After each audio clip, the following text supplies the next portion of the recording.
Habol sa usong paputok. Jericho Rosales at wifey Kim Jones, hiwalay na rin.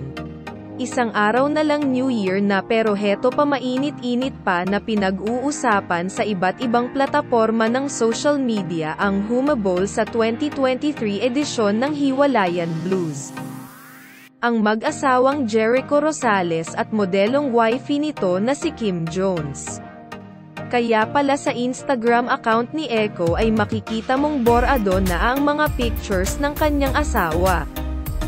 Dahil sa mga naglabasang matagal na itong hiwalay at nagpaskong single na ang aktor, na tila di nagpapahuli sa mga pangyayari sa kasaysayan ng showbizlandia.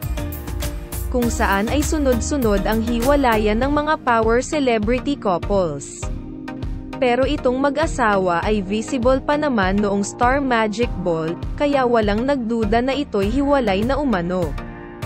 Kaya pala parang nagplastikan lang sila pag may kaganapan at napapansin ng mga nakapaligid sa kanila na parang normal lang ang kanilang samahan na nag-uusap.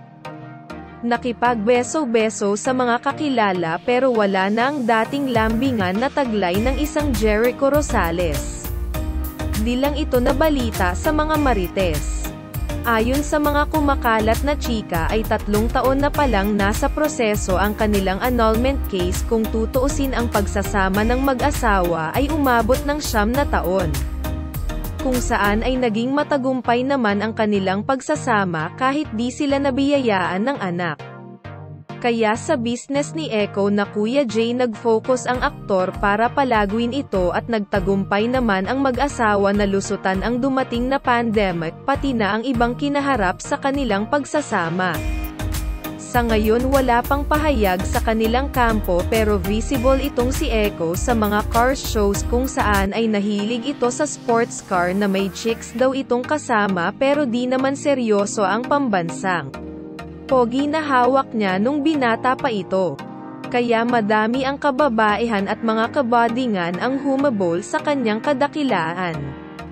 Kaya kung true lala ang balitang available na ulit ang aktor, aba madami pa din ang pipila para maging next forever ni Echo.